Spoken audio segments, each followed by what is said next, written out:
a cikin wani bidiyo namu wanda muka sake yi akan pattern a forex trading kenan. Kamar yadda muke ƙara gaya muku, ku je ku yi danna mana subscribe, sai ku danna ƙararrawa domin mun saki sabo ya bayyana gare ku. Kamar yadda kuke gani yanzu haka muna cikin kasuwa ta volatility 100 index. A yadda kuke kallon sa haka, za ku ga mun yi zane kamar yadda muka zana kasuwar daga nan tana haya low, amma dai kasuwar in ka kalle ta zaka ga sama take ƙara yi. To wannan shine zanen da muke yi, ga layi na ƙasa da na sama support and resistance kenan.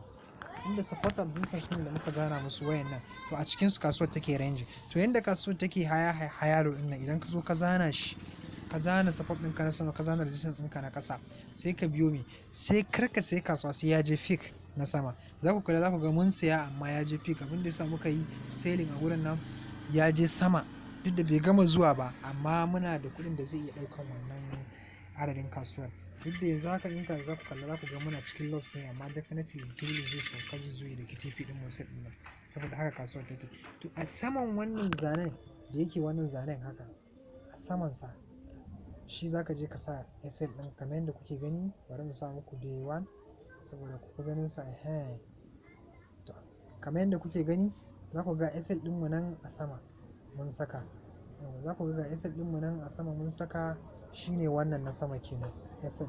To definitely idan kasuwar ta yi breaking ɗin wannan gurin, to shine muke sa ran kasuwa ta riga ta fasa, sai dai mu nemi kuma support ɗin sama shine wannan kenan, sai dai mu nema nan gurin. Amma yanzu a yadda kasuwa take tafiya, tana ta hawa da sauka a cikin wannan ranging line ɗin. Za ka yi buy ne kai selling, yayin da take sama nan sai ka koma kai buying, yayin da ta dawo ƙasa in ta zo sama sai kai buying, in ta zo sama sai kai selling, in ta zo ƙasa sai kai buying. To kamar yadda kuke gani haka kasuwar take tafiya. Kun gani? In kun kula yanzu za ku ga yadda kasuwar take tafiya, gashi mun zana ta. To a haka mun ci nan, muka ci ƙasa nan, muka ci nan. Yanzu muna sama, muna sa ran za ta sauka, amma in dai ta koma sama ce ta fasa wannan layin, to definitely mun riga mun san inda za ta je. To nan haka za ta zo kenan. Nan za mu nemi TP ɗin mu, wannan gurin da muke nuna muku. Yawwa nan haka, nan za mu nemi TP ɗin mu, ko nan haka, nan za mu nemi TP ɗin mu, nan ne zone ɗin. To za mu nemi TP ɗin mu a gurin nan, a nan za mu sa TP. Wato kasuwar ta fasa wannan ranging ɗin da take, wannan ascending da take yi, wannan pattern ɗin ta riga ta yi breaking. Inda ta yi breaking, so automatically za ta tashi sama ne, za ta koma ta je ta yi buying. Kamar yadda kuka sani, muna gaya muku, muna ƙara gaya muku, shine ku shiga ku danna mana subscribe, ku danna ƙararrawa domin mun saki sabo ya bayyana gare ku. Forex trade ko kasuwanci ne wanda ake yi kuma ana samun kuɗi sosai.